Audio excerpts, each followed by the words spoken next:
The following content is provided under a Creative Commons license. Your support will help MIT OpenCourseware continue to offer high-quality educational resources for free.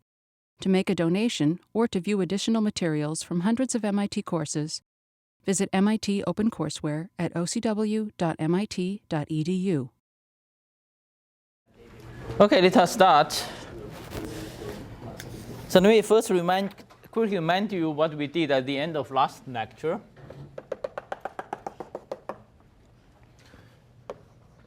So we start talking about how to calculate the Euclidean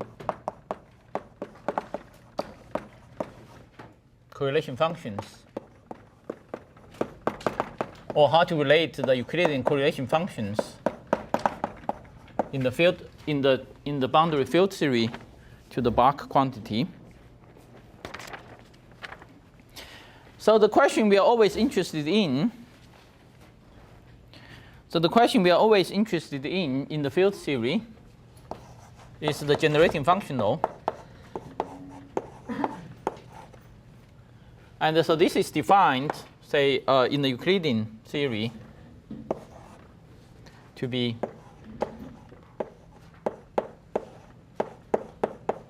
you insert this deformation into your into your Lagrangian, and then you just calculate the correlation function of this exponential. Okay.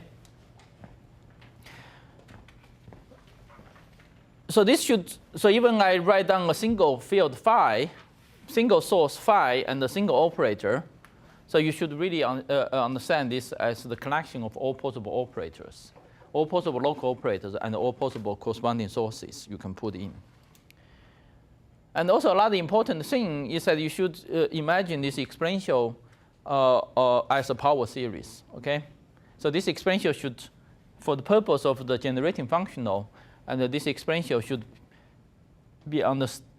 be understood as a power series in phi. And so when you expand it in phi, and then the term proportional to phi then give you the 1-point function. Proportional to phi squared give you the 2-point function of O, and the cubic term will be the 3-point function of O, etc. And so this should, just say this exponential does not need to make sense non-perturbatively. You only need to make sense of it as a power series of phi. Okay, you only need to make sense of it perturbatively, and then just given by the correlation functions of O. Okay, so this is a power series of phi with the coefficients given by the correlation functions of O. Okay, is this clear?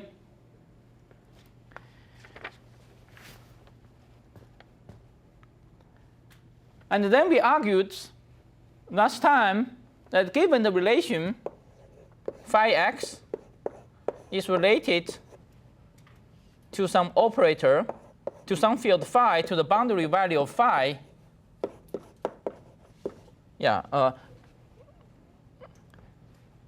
given that the say the operator O is related to some Bach field phi,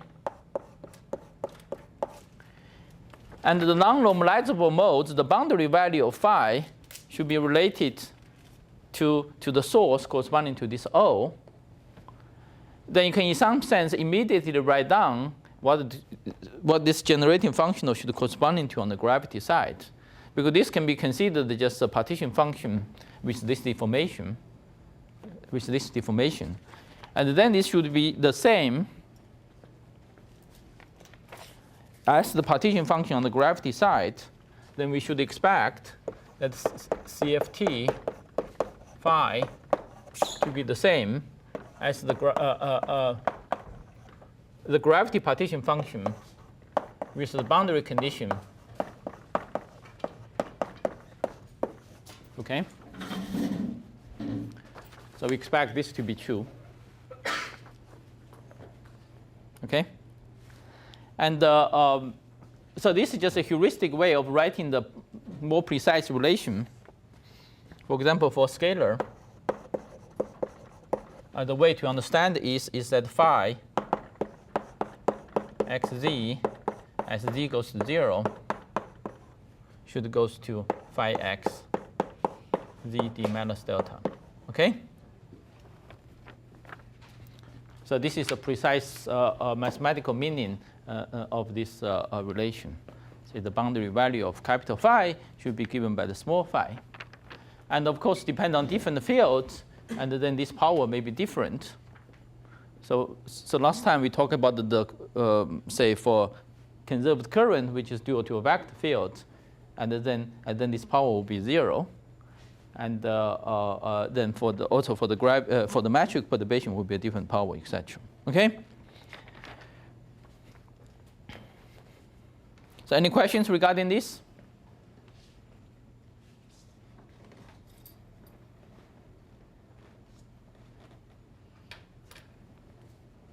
Good. So now the thing is that in general, we cannot really verify this relation because the right-hand side is very hard to compute. Actually, we don't even know how to define the right-hand side in the full quantum gravitational regime. And it's just a formal expression. Say if a quantum gravity exists, then maybe there should exist a partition function. Okay? But there is a regime. We do know how to calculate this side. So this is so-called the classical gravity regime, and or so-called semi-classical regime. In the semi-classical regime, which is the limit which alpha prime goes to 0, and the G Newton goes to 0. Okay, or similarly, GS goes to 0. String coupling goes to 0. And in this limit, one can formally write this Z bar just as a Euclidean path integral of all the Bach fields. Okay. So now I use the convention. I use the convention for the Euclidean path integral without the minus sign. Okay. So you just integrate. Say, so this is your action. Then you integrate over all possible gravity fields. Again, this should be interpreted as a collection of all the fields on the gravity side, including whatever scalar field, the gravity, vector field, etc., everything. Okay? And with appropriate boundary condition.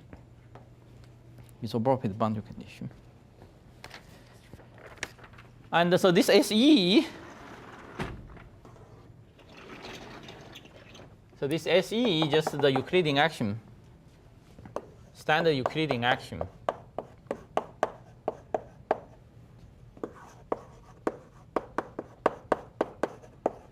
Say the Einstein term and plus, say, the matter terms. Okay? And then at the leading order in this limit, at the leading order in that limit, you can just perform this integral by saddle point approximation, which is, say, alpha prime goes to 0 limit, kappa goes to 0 limit. Okay, kappa is essentially the G Newton. So you can calculate this path integral by saddle point approximation. By saddle point approximation, you just solve the equation motion following from this action. Okay. So assume you all know what saddle point approximation. So the saddle point approximation you just solve. So Z bar just given by SE, now evaluated at the solution of the classical equation motion. Okay.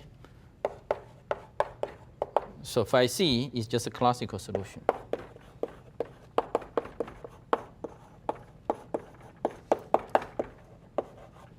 Classic solution which satisfies the right boundary condition,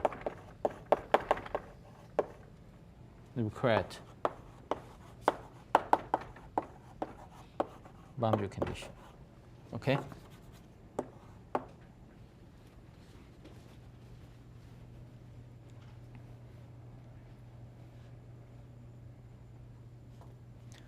So in this limit, we can really calculate this quantity. And this is very good news. This is very good news because this limit is the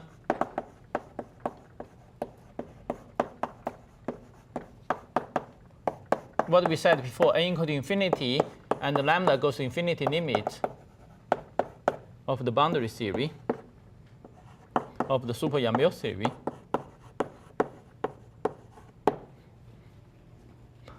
Okay.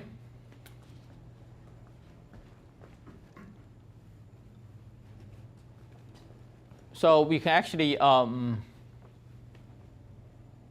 so given this, then essentially we know the generating functional, then we can actually calculate the correlation functions in the strongly coupled field series.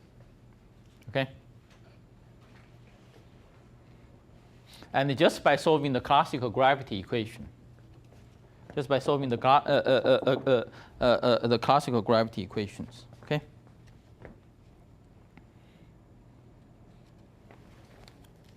So we conclude, so this is important equation, so let me write it here. Yeah, so let me just make a small remark.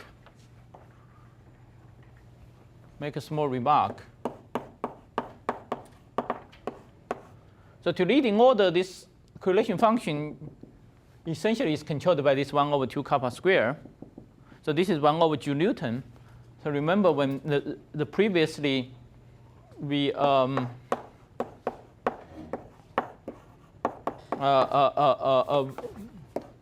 when we talk about relation between the G Newton and the field theory relation, and this is proportional to n square. Okay, n square of the Large-N gauge theory, and this is indeed consistent. So in the saddle point approximation, then SE is just controlled by 1 over 2 kappa square, will be just proportional to n square, and this is indeed consistent of expectation from Large-N gauge theory that the leading order, the generating function should be proportional to n square. Okay, with the proper normalization. Okay, so now we have obtained something powerful. So now we have obtained something very powerful. It said in the n equal to infinity and the lambda goes to infinity limit, the logarithm of CFT, the generating functional, is related to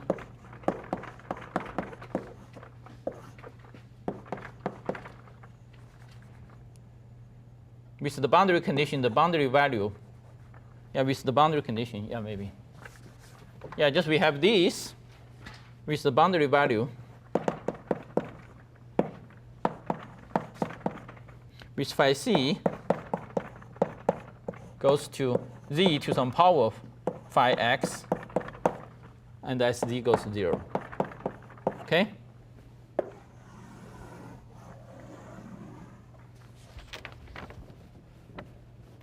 Okay? And this is the part of the non-normalizable mode for this Bach field phi. Okay?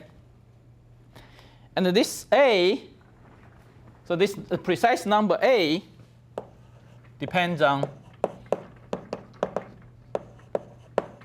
so this exponent A depends on, say, dimension of the operator, dimension, spin, say, possible other quantum numbers of an operator. Okay? So for scalar, we just have this guy, which we just wrote. Okay? And so let me remind you for the vector, for the conserved current,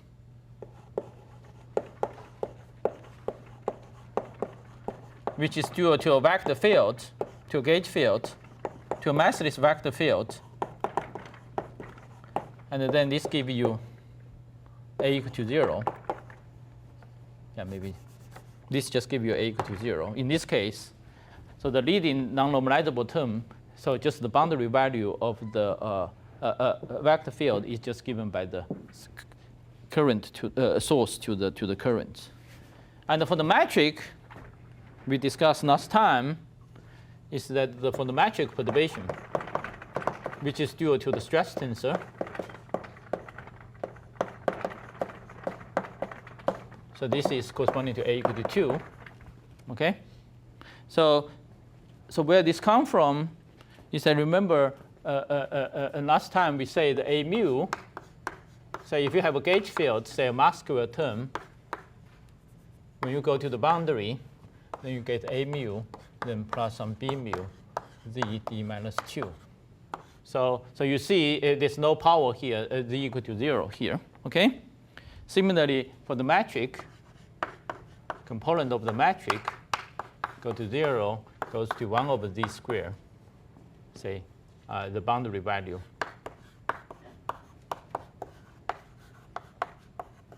And the boundary, delta G mu mu is the source to the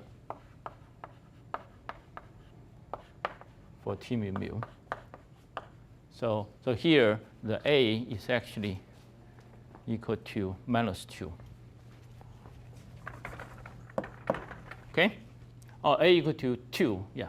A equal to minus 2, that's right. Okay?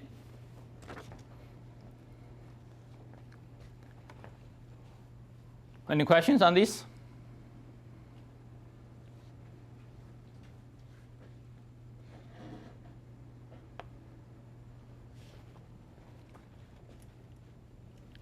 So now let me make some remarks.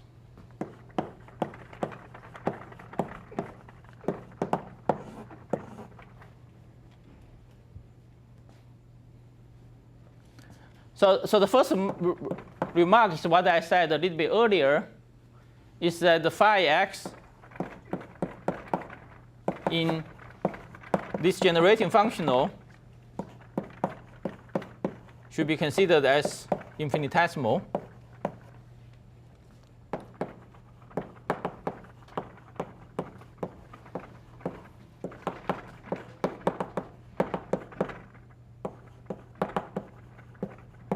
Okay? So the reason we want to consider infinity is that what we said before is that we should consider the generating functional simply just as a power series, because we don't want to turn on perturbation to deform your original theory. Okay? To actually change your original theory, we just use it as a generating functional. So similarly, the same thing should be considered as the gravity side. Okay? So similarly, on the gravity side,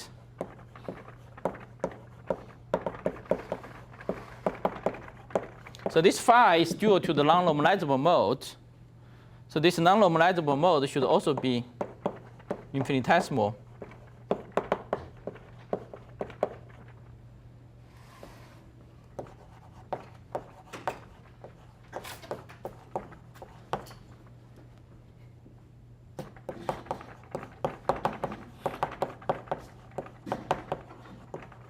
Okay, so that don't disturb your ADS, asymptotic ADS geometry.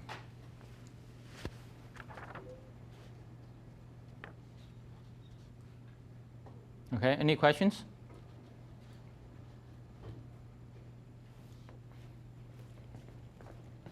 So this is first remark.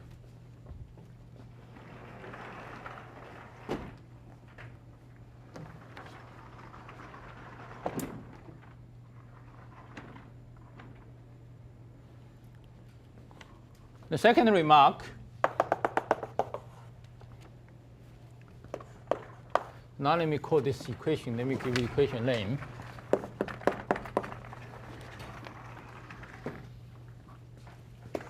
Is that both sides of star are actually divergent.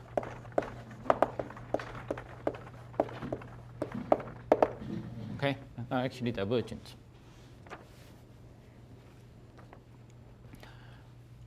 So the left-hand side, for a very simple reason,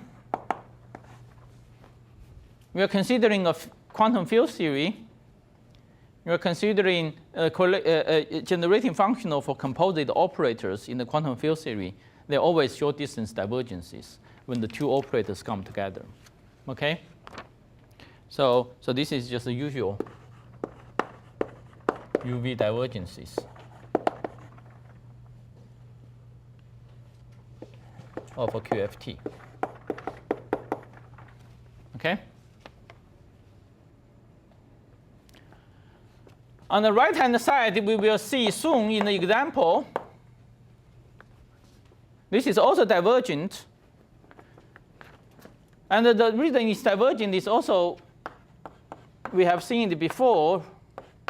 So remember the ADS matrix is like this.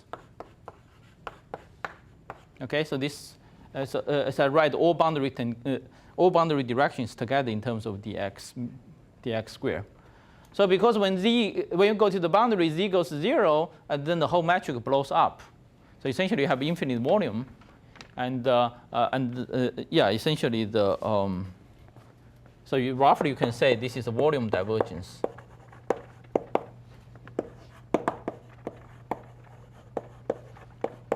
Near boundary of ADS.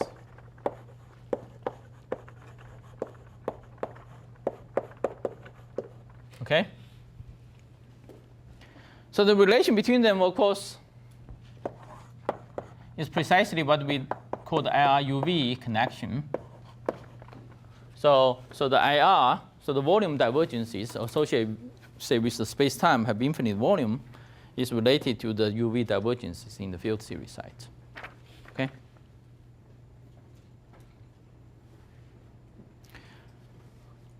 So in order to actually obtain the finite answer, we need to renormalize them.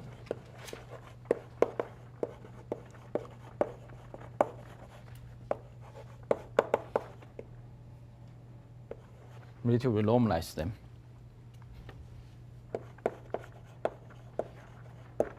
Okay?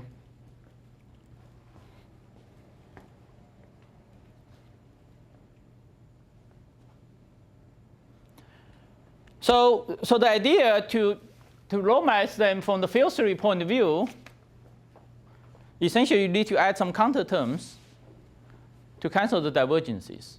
Okay? You need to add the counter terms to cancel the divergences. So the similar logic we do on the gravity side. So that means that in order to make sense of this expression, we introduce a renormalized action, which is defined by your original action, say the Bayer action. But this is divergent. So we first need to regularize it, so as we normally do regularization. So instead of evaluating all the way to z equal to 0, which will be divergent, so we cut it off at some z equal to epsilon. Okay? So this is your full space-time. So this z equal to 0 is again your boundary. So you integrate all the way to z equal to 0, you will get a divergence. So we just cut it off at the z equal to epsilon. Okay? And then we added the counter term, which can be expressed in terms of the phi c evaluated at this epsilon. Okay? And this is placed rho should cancel the divergence here. Okay, should cancel the divergence here.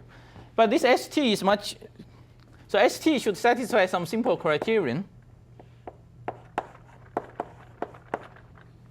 In principle, this ST can be arbitrary. Okay, but should satisfy some criterion first. This must be local functionals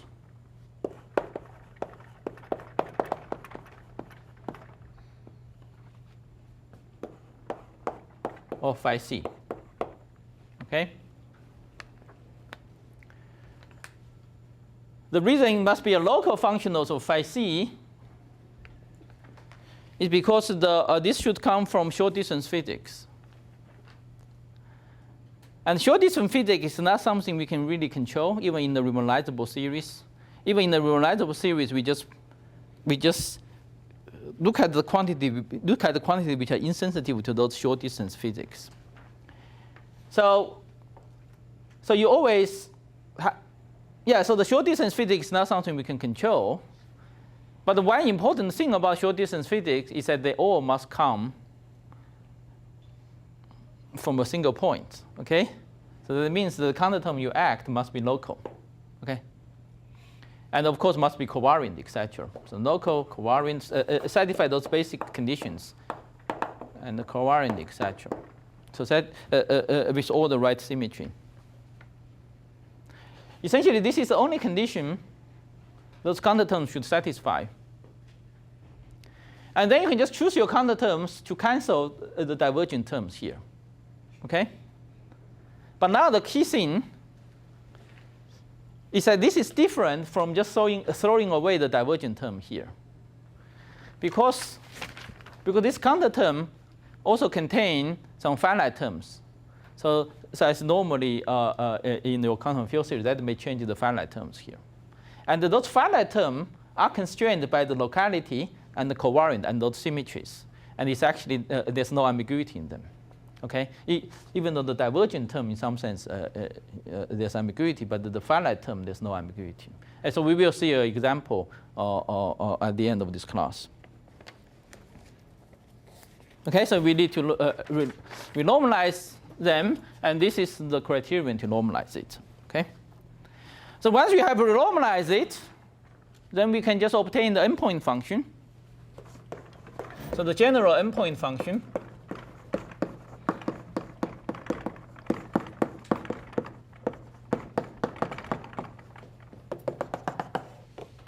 say O1 x1, O1 xn, if you look at the, say, endpoint function, say, let's say connected, then would be just corresponding to the standard story. You just take n derivatives on the partition function, now the normalized one. Okay, so you take derivative of phi 1 corresponding to O1, and then phi 2 corresponding to O2, etc., and phi n corresponding to xn. And then at the end of the calculation, after you have done the derivative, you set all the phi to 0. Okay? So then you have extracted, and so you have extracted endpoint function. Okay? So this is the same that you expand that exponential in power series, and then only extract terms power n in phi. Okay, it's the same thing. And now, because this is now equal to that, so we can write this in terms of gravity quantities. So writing as endpoint function of SE, renormalized SE as a function phi c, now phi 1 x1, phi n xn. Then at the end you take phi equal to 0. Okay, all the phi to 0. Okay. So now you in principle, by calculating the gravity action with appropriate boundary condition, then you would have obtained all any endpoint functions, okay, from the field theory.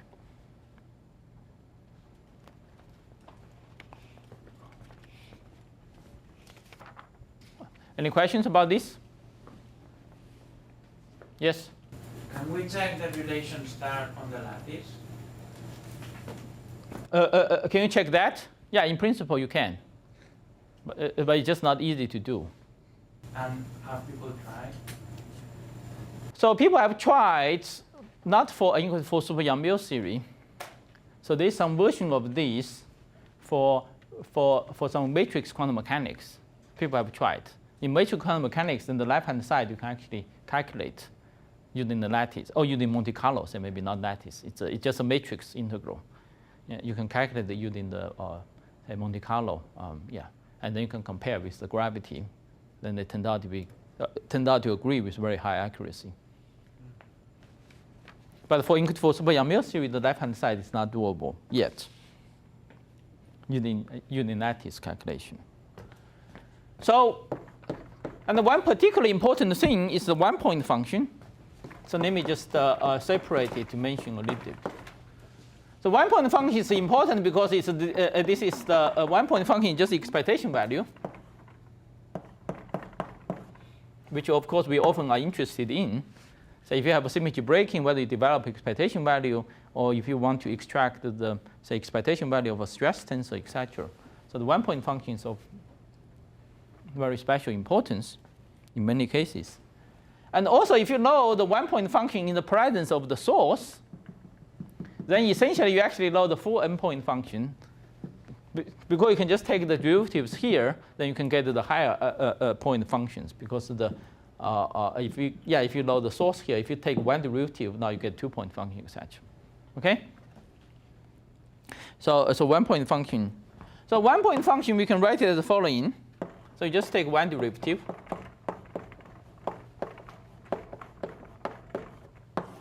Delta phi x due to this operator.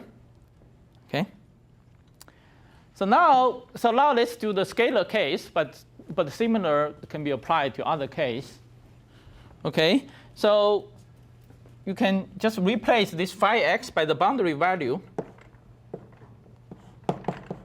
of capital phi. So this is for the scalar case.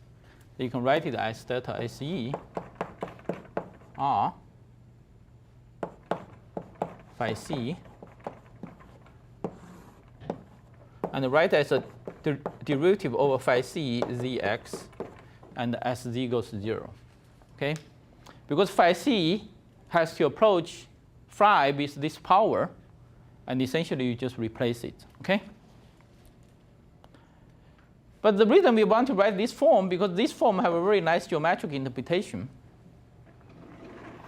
This has a very nice geometric interpretation. Because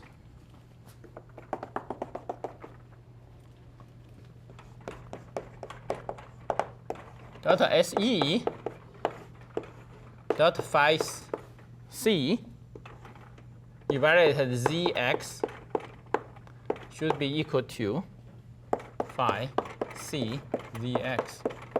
And this pi, which is the canonical momentum,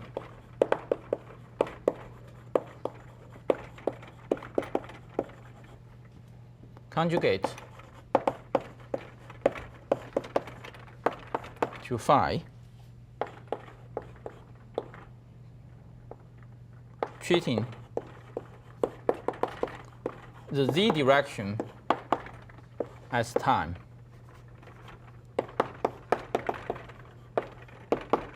Okay, with z direction treating as time. And so this pi c just means it's the classical, means that this is evaluated at the classical solution. Classical solution phi c. Okay.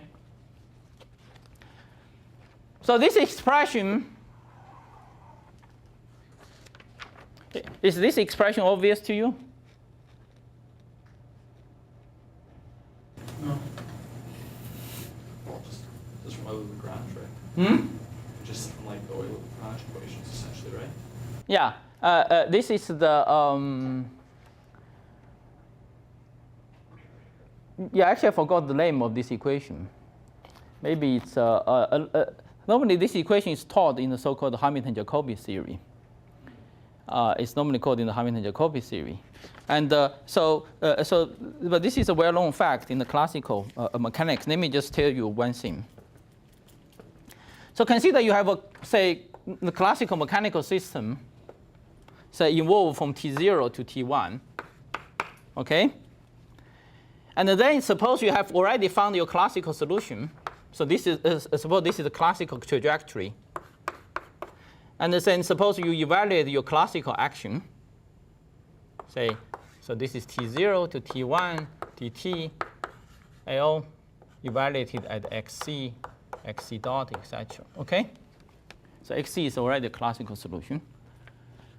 And so this function, and let's suppose that xc at T0 is equal to x0, xc at T1 equal to x1.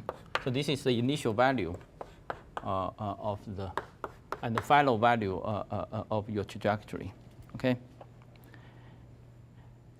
And then, so clearly because of this boundary condition, the s depends on x0 and x1. Then this is a important statement in the classical mechanics. Is that delta s, you do the variation over the final value of your location. This gives you the momentum at that point, at the P1. And if you do the variation over delta x0, then that gives you the initial momentum, the negative of the initial momentum at this point. Okay? So if you're not familiar with this fact, try to derive it yourself when you go home. Take 2 minutes to derive it. If you find the right way to do it. It's actually very simple. Yeah, but it's also in the chapter 1 of Landau-Lifshitz. And it's very essentially the first few pages of Landau-Lifshitz. You can also take a look at that. And now the situation we are here is very similar to that. So we are evaluating the classical action all the way to some value of z. And z essentially is the boundary, is the time here. And the phi c is the value of phi at this value of z, which is the analog of our x1 here. Okay? Then you take the derivative. So this is a functional version of that. Then you take a derivative over phi c, which is the value, which is the corresponding, you take derivative over x1. Then here you get the p1. There you get the corresponding momentum conjugate to phi. Okay? So this is just the functional version of that. So any questions on this? So now we have a very elegant expression.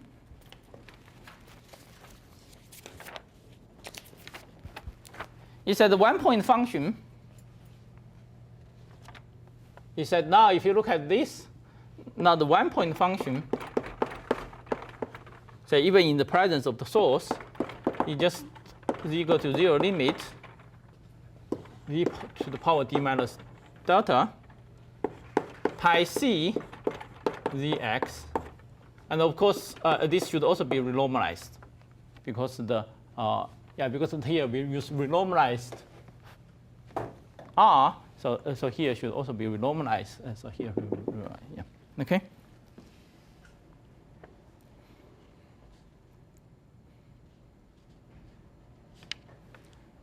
Yeah. So this is a nice expression. So it tells you that the 1-point function is essentially just corresponding to corresponding to a limit of the canonical momentum to that field evaluated at the boundary. Okay.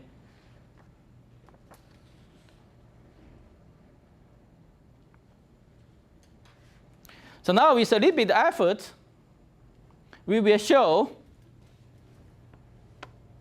So you remember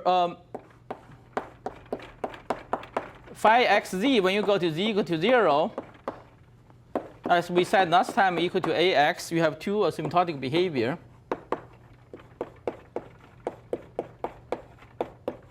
Okay, so this a is related to the source.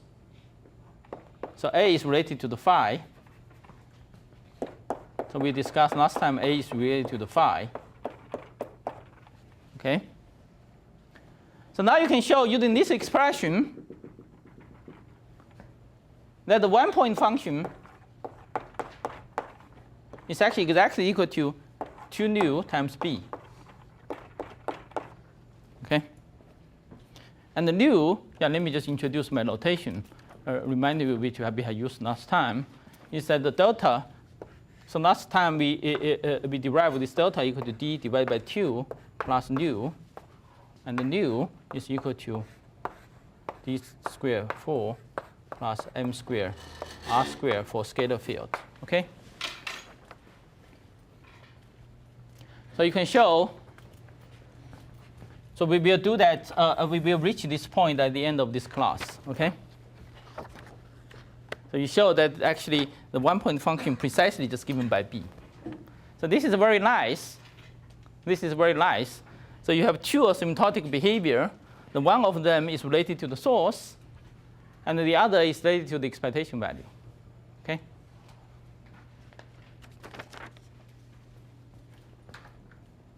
And you can, so I urge you to have a I urge you to do a self-consistency check yourself.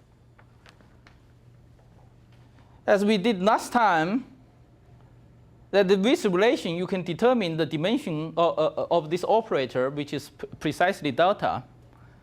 And from this relation, you can also check that this relation is compatible with that O half dimension delta. Okay? And delta given by that delta. Again, this you can check just by the scaling, the two side, how two sides scale under the scaling. Okay? So usually in QFT, there's no relation between the conjugate momentum and like one-point functions. There's no kind of a... No. This is conjugate momentum in the gravity side. Right. Okay. No, this is not in the... Within just QFT, there isn't any... No, this is the gravity canonical momentum related to the field theory one-point function.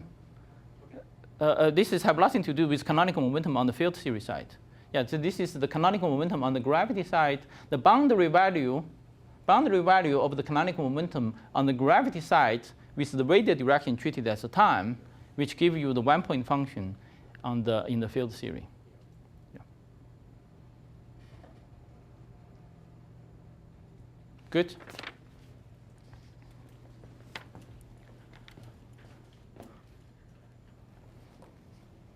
Good. Okay. So now let's look at it more explicitly. So let's now give you an example to compute the two-point function. To compute the two-point function for scalar operator, and then we'll also derive this relation. We will also derive this relation. Okay. So before we do that, do you have any questions? Yeah. I guess usually in QFT, when you have quadratic Gaussian integral, the one-point functions are 0. In what case does this happen here? Say, in many cases, in QFT, say if you have any state with a non-zero energy, any state above the ground state will have a non-zero stress tensor, and then the stress tensor will have a one-point function. And so, for example, if you have a symmetry breaking, then the scalar fields will also have expectation value. Yeah. And also, if you have charge density, then the current will have expectation value. Yeah. Any other questions? So yeah, actually, before we do the example, let me also make a brief remark why we actually first consider the Euclidean correlation functions. So now, first, do you guess a reason why we want to do the Euclidean correlation function first? Hmm?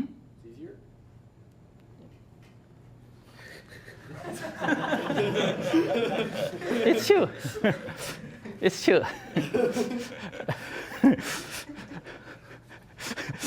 And why it's easier? Converges. Sorry? Euclidean correlated convergence. It's true. Yeah. So so there are several reasons, maybe to save time. Or actually, we don't have much time. Several reasons. First, Euclidean integral you can more easily define using the Euclidean path integral. And so there's no ordering issues, etc. And you just have Euclidean correlation functions. But the Lorentzian correlation functions, there are many of them. So it depends on the orderings, etc. And typically, Lorentzian correlation function cannot be defined straightforwardly using path integral. So except the Feynman correlation functions, say time ordered. So if you want to look at the other ordered correlation functions, they cannot be defined straightforward. They cannot be defined straightforwardly using path integral, and so it's much more complicated. Actually, for many applications, in particular, say for the linear response, for the many body systems, say for condensed matter, for QCD, etc. Mostly we're interested in the retarded Green function. And that is not easily defined using path integral. And so you need to develop some other tricks. So that's why we are doing the Euclidean first. Okay. So now let's look at the example. 2-point function of a scalar, okay?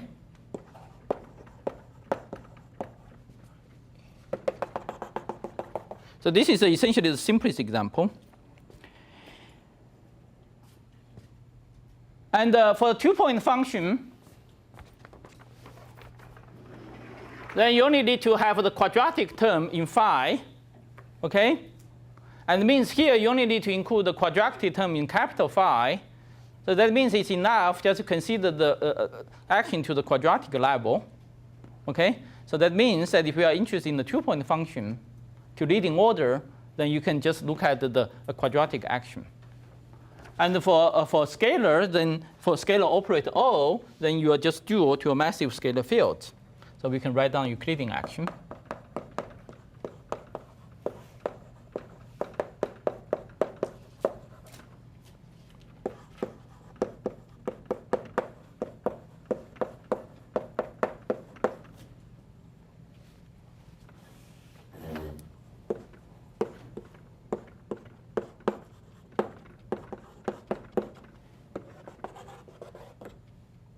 Okay? You don't have to worry about the higher order corrections. And then the metric is the Euclidean version of this. It's just a Euclidean metric. And this dx square. So dx square Euclidean metric, dx square would be just delta mu mu. Dx mu. Just it's really just the standard Euclidean metric. Okay? So essentially we take the, so here previously it was minus dt square plus d vector x square. Then we take the dt square into Euclidean signature. Then they just become a pure Euclidean. Okay, I hope this is clear. And then our goal is just find renormalized phi c using this action, which satisfies the right boundary condition. Okay? Okay, so this is our goal. And if we find this guy, then you take the derivative, then you get 2-point functions.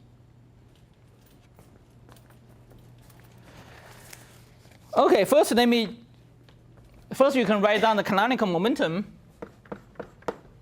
with the z as the time direction. So this is just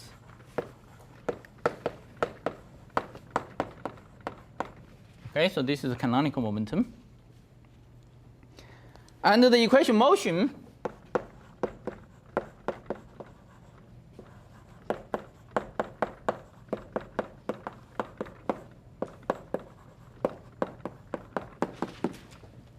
equation motion.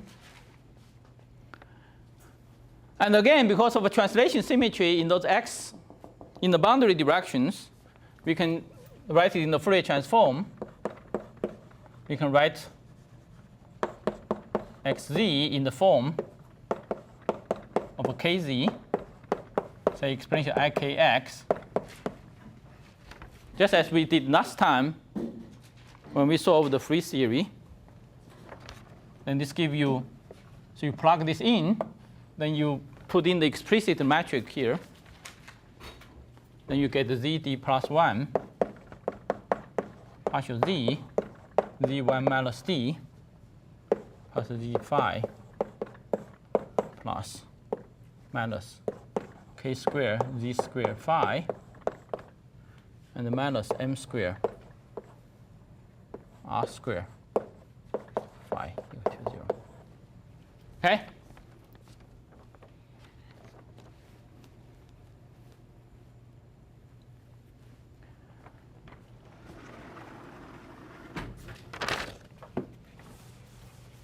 So this is very similar to what we did before, what we did last time when we talked about normalizable mode and non-normalizable mode, exactly this is the same equation. The only difference is now we are in the Euclidean signature.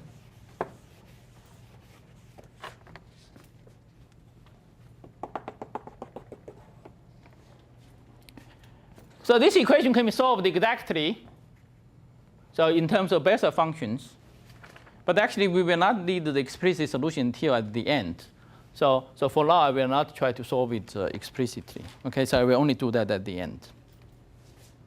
So now let's first look at the on-shell action. Okay, so there's a simple trick because this is quadratic. You can actually do an integration by part in the action. So let's say plug in the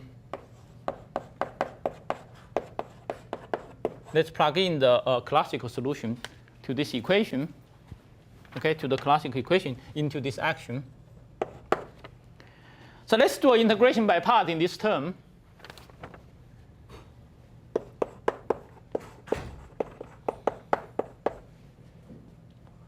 Then when you do an integration by part, then you can write then you get two terms. You get the boundary term come from integration by part. Then you get the Bach term. So the Bach term can be written in the following way. So let me first copy the m squared phi c term. And then it's the term which you obtain by integration by part of that term. So that term can be written as partial m.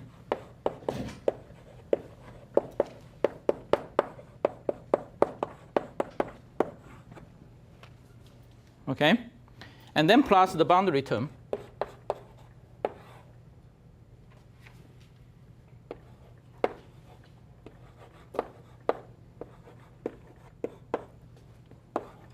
Plus the total derivative term.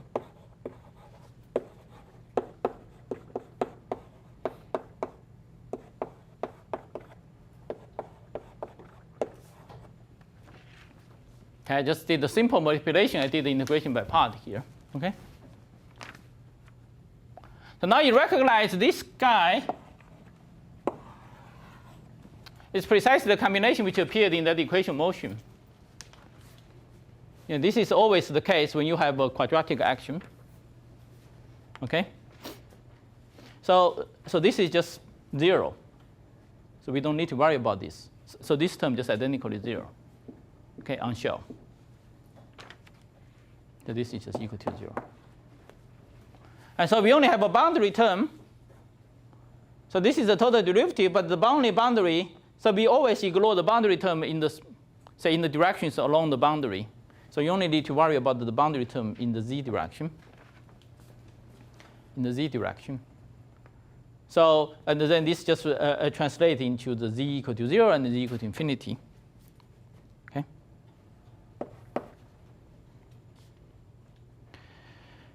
So this is translated into minus 1/2 ddx, then square root g. GZZ, only the z direction matters, then partial z phi times phi c. Then z equal to 0 and infinity. Okay? So now you recognize this guy is our previous, precisely our pi. With a minus sign, is precisely our pi. So this can also be written as 1/2 ddx pi c and phi c evaluated at 0 infinity. Z equal to 0 is equal to infinity. So sometimes we also write it in momentum space, which is convenient because we can solve it in the momentum space. So it can also be written as ddk 2 pi d phi c kz and the pi minus kz, then 0 infinity.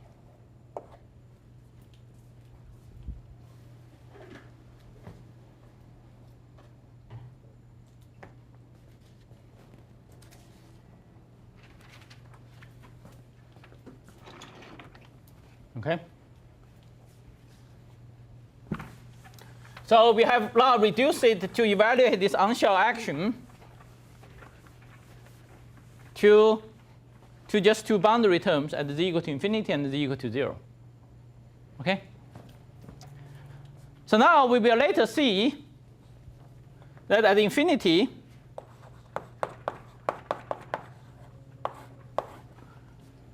those just this pi c times phi c at z equal to infinity just equal to 0. Okay, we will see.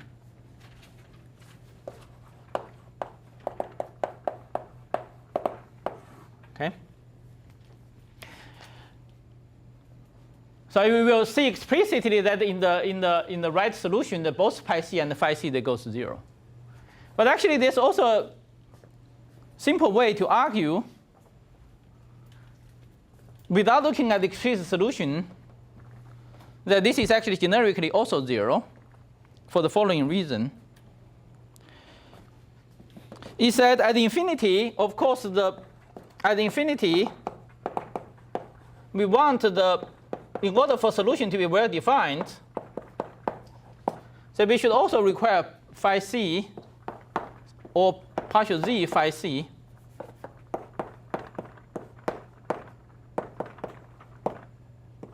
to be finite. Okay?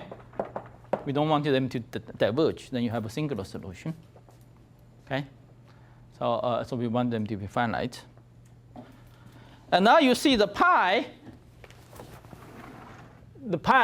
you work out the factor, the pi, when the z goes to infinity, is proportional to 1 minus d partial z phi. Okay?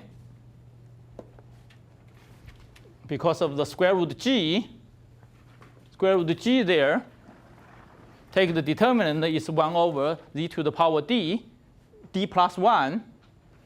And the gzz inverse is the z square, so you get this power. Okay? Get this power. So this will generically go to 0 for z goes to infinity when d is greater than 1. Okay? So for any dimension greater than 1, if you impose this kind of regularity conditions, this is always 0. But in fact, for this case, if you solve those equations explicitly, you find actually even for d equal to 1, this goes to 0. Okay? So this is actually generically 0, so we don't need to worry about them.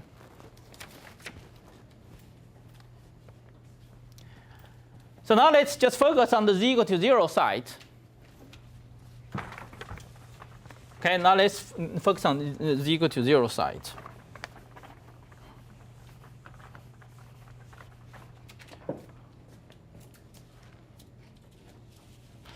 Okay, so we have this condition for phi, which we derived last time. Is that phi c should satisfy some ax z to the power d minus delta plus some bx, the leading term. Now, of course, they are sub-leading term. This is a leading term. And so from that expression, you can also obtain the pi c from that expression, pi c. And then you can easily work out, and that's proportional to, say, minus a d minus d minus delta z to the minus delta b z delta minus d. Okay? So you just take the derivative, you find that. So just intuitively, you have the same thing. This z minus d factor multiplying the derivative of phi. So intuitively, now we go to z equal to 0, then this factor actually is bad because this factor goes to infinity. Okay, this factor goes to infinity. So you see that the pi c indeed is generically divergent because of this term. Okay, generically divergent between this term. So now let's look at the product between them because this is involving the product between them. So the leading term product between them,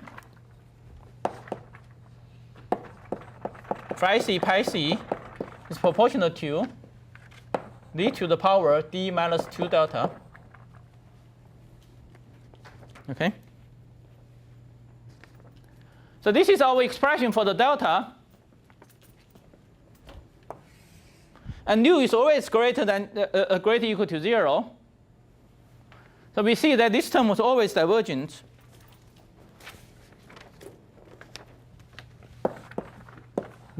is always divergent for nu greater than 0.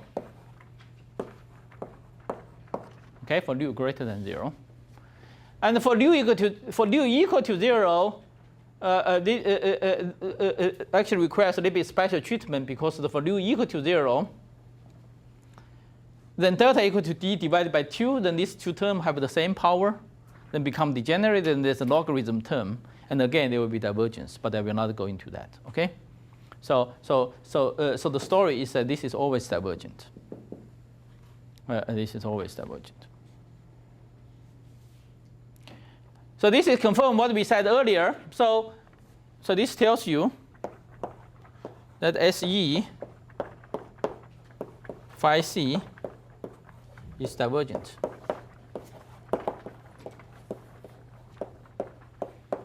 Okay.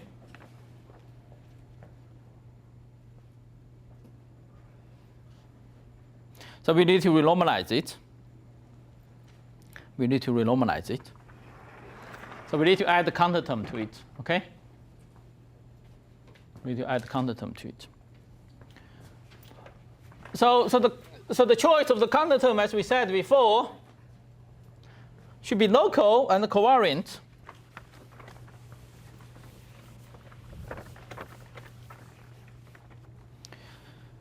So here it's very simple. We only work out the quadratic order. We only need to write down things quadratic in phi. So the counter term should also be quadratic in phi. So we can write counter term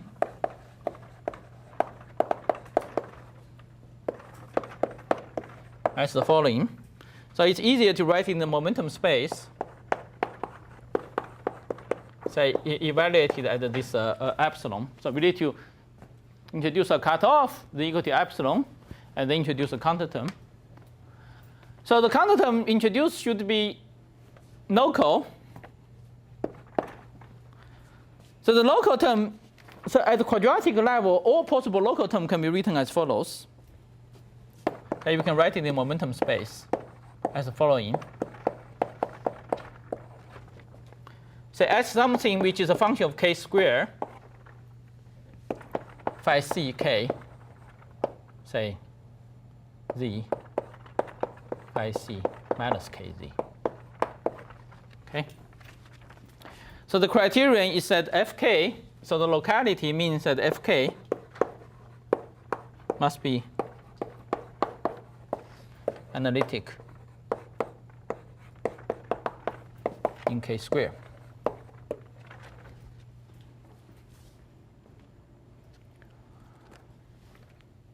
So let me just give you some intuition. So this is a compact expression written in momentum space. But in coordinate space, it's easy to understand. Say this is analytic in k squared, so you expand it in k squared. So k squared is this Lorentz covariant k squared, using this Lorentz invariant, Lorentz covariant k squared. The same k squared as here, which is a Lorentz covariant a squared. So you can expand this in k squared. So the zeroth order term is just a constant. And the constant, when you go back to the coordinate space, this is just phi squared.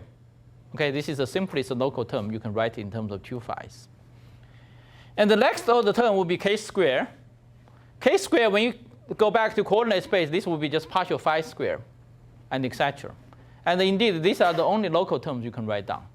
And essentially, you can summarize in the momentum space just as something which is analytic in k squared. Okay?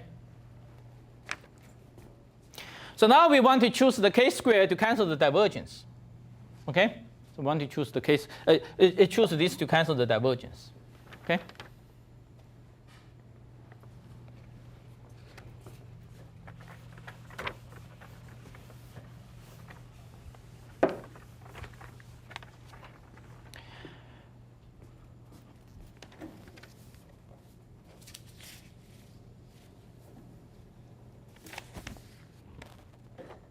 So now I will, in order to so now I need to introduce a little bit the notation.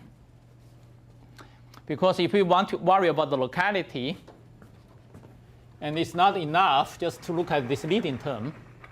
Okay? Look at leading term. So remember those things.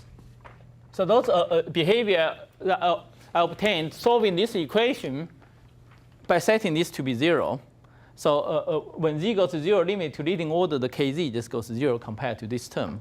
So that expression, which we did last time, are obtained by solving this equation without this kz squared term. So when you include this kz squared term, so that will include some higher order corrections. Okay, will include some higher order correction. But now since we are worried about whether this fk squared is analytic, so we have to worry about those k dependence. Okay, so now let me just introduce some notation. Okay, so let's consider the basis of solution. The basis of solutions to this equation.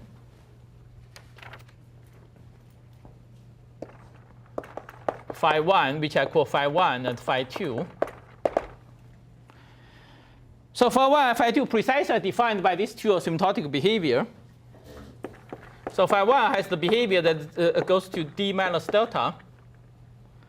And the phi 2 then have the behavior when you go to z equal to 0, goes to z to the power delta as z goes to 0. Okay? So this is the leading term for phi, but if you for small phi, but for small z, this can be written as a power series, and then the leading term would be just that. Then you will have say some a1 k squared z squared term come from treating the next order this term, and also higher order terms, say k4, z4, etc. So similarly, phi 2 zk would be start with z to the power delta, then will be also have higher order terms. Okay. So the key is that you can work out those coefficients. Okay. Because this is local expansion at infinity, and you can work out those coefficients explicitly. And all the dependence on k are local, in the sense that they all depend only on k squared. It's because the k squared is what k squared appears in the original equations. Okay?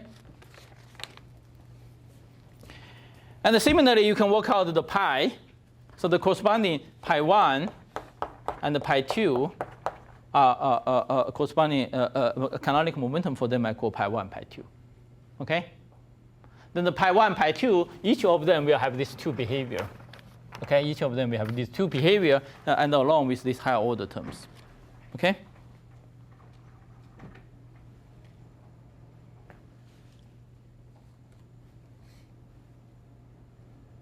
Good? So now,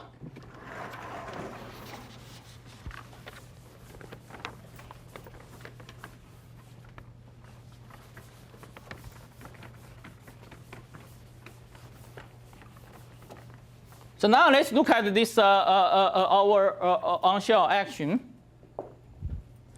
So this on-shell action, before we normalize the regularized, evaluated at z equal to epsilon. So this would be, all right, there's one more step. Yeah, sorry. So using this notation, we can just write our phi c equal to a phi 1 plus b. So in momentum case, phi 2. So now these are the exact expression because the phi 1 and phi 2 are two bases, and ak and ab are just linear coefficient of that basis. Okay? And the pi c would be similarly as ak will pi 1 plus bk pi 2. Okay?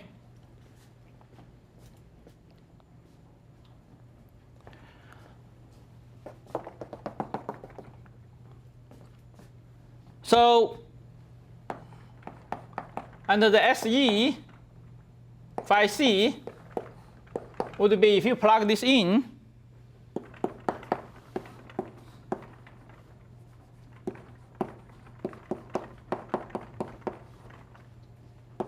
just have a square pi 1 phi 1 plus b square pi 2 phi 2 plus ab pi 1 phi 2 plus phi 1 pi 2. Okay?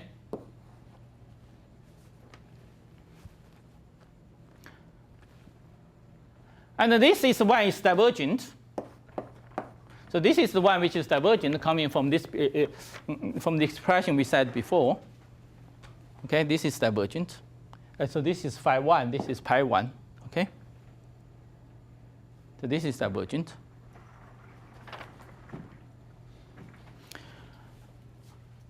And the other term you can all check are finite. Okay?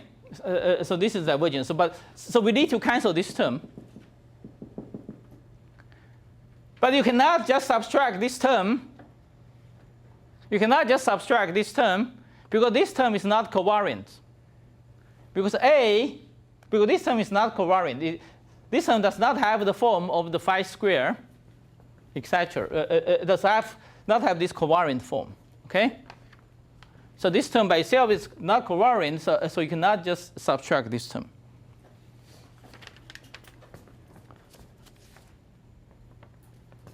But now you can easily, so now we have phi square here. So now you can easily pick a phi just to cancel this term. Okay, just by comparing these two, we can just pick a f to cancel that term. So it turns out that f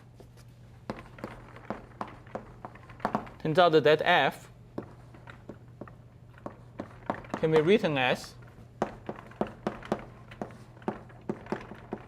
so I will pi 1 phi 1 times phi squared. Okay? So essentially this is our f. It's the ratio between pi 1 and phi 1. So now if you expand it, since I'm out of time, so let me not do it here. If you expand it, you can easily see this term cancel that term. Okay? But there are other terms from the covariance. So there are also finite term brought by this term. Okay, but there are also finite term brought by this term. And this is local because this is a ratio of pi 1 and phi 1. And both pi 1 and phi 1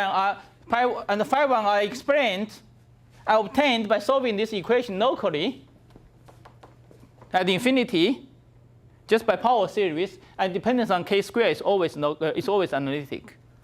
Okay, so this is guaranteed. So this is an analytic function of k square.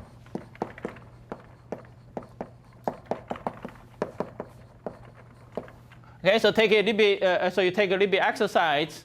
You work out what is a here, a1 here, etc. Then you can write this term more explicitly in terms of a standard term like phi square, partial phi square, etc. Okay. So now you add these two together. You add these two together.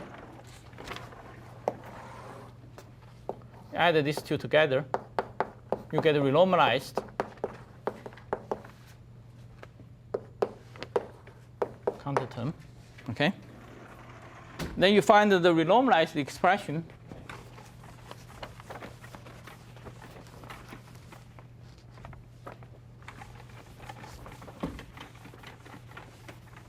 Then you find the renormalized expression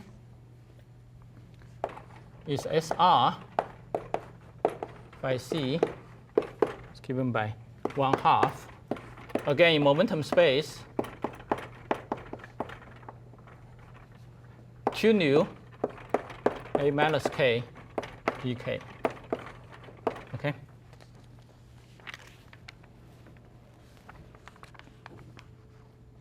So you find everything depend on phi 1, pi, they all disappear. In the end, you just get something like this. You get a finite term like this. So now this is unambiguous. It's all finite and unambiguous. So this is your on-shell action. So normally what we do is that we solve this equation. Then we can find explicitly A and B. Okay?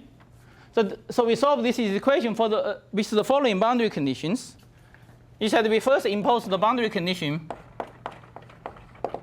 that A, k equal to phi k, because A is the source. A is identified with the source.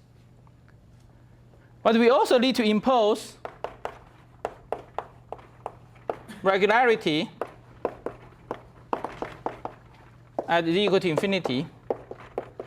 So we want the solution to be well defined at z equal to infinity. So it turns out that these are the two conditions which uniquely determine the solution. So that means these two conditions together which will determine B in terms of A. Okay, so this will determine B in terms of A. So in particular, this is a linear solution. So B will have the form which some number chi times A. So chi is the thing which you determine by solving the equation explicitly. Okay? This is a determine. Yeah, this is from chi you obtain from solving the equation.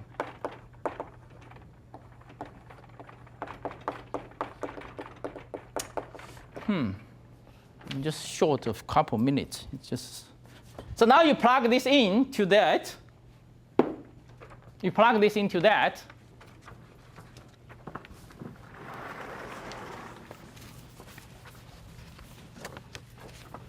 Plug this into that. Oh, unfortunately, I erased my equation. Okay. Okay, so you plug this into that. So chi, you assume is some known function which you obtain after you solving the equation explicitly. Then what do you get? Yeah, so without that page. So what you get is that you will get S renormalized action phi c equal to 1/2 the integration. So 2 nu ak 2 nu lambda or we call chi ak and ak a minus k. Okay? So remember, this is just our phi k. This is just our phi k. So now you can obtain the 1-point function. Just take the derivative over phi, say minus k. You get the OK. And this is precisely just 2 nu chi times ak. And this is precisely 2 nu b. Okay? And you can write it in the coordinate space also. Ox equal to 2 nu b. So this we derived it at the linear order by looking at the quadratic equation motions. But actually, this turns out you can prove it actually to all order. Even with work with nonlinear equations, exactly you can show this is always true, that the 1-point function is always given by this b. Okay, 1-point function is always given by this b. So let me say one thing. So now the 2-point function. So the 2-point function, you just take two derivatives.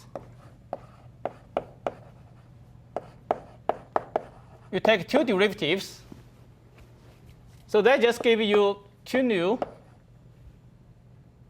chi. Okay? Just the 2 nu chi. So this can also be written as 2 nu b divided by a. Okay? Because the chi is equal to and this makes perfect sense physically because this is our Euclidean correlation function. Okay? And the 2 mu divided by a can also be written using what we write there. So this is the expectation value divided by phi k divided by the source. So a, because it's phi, and 2 nu b is the expectation value. And then we see this expression is precisely so-called linear response. That the expectation value in the presence of the source is the correlation function times the source. Okay? The correlation times the source. Okay? So again, this equation is completely general. So for any 2-point function case, you will always find this b divided by a times 2 nu. And then you can also alternatively written it as the typical ratio O divided by phi. Okay? So just the final minutes. Final minutes. Now you can solve the equation explicitly. So now you can solve the equation explicitly. You can solve the equation explicitly. And you can solve the your m using the Bessa function.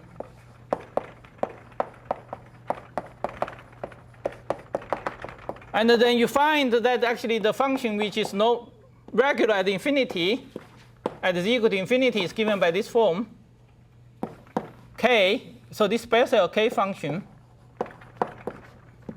with index nu, nu is the same as this nu. And then from here, it just expands in small z, then you can find the b divided by a. Then you find b divided by a is gamma minus nu. Gamma nu. So from here, just expand in small z, and then you extract different power, you obtain the ratio of b divided by a. Okay? So you get gamma nu minus nu, gamma nu, k divided by 2 to the power 2 nu. Okay? So you find the 2-point function. So since the 2-point function is just the 2 nu dA, so you find the Euclidean 2-point function in momentum space is just 2 nu gamma minus nu gamma nu k divided by 2 to the 2 nu.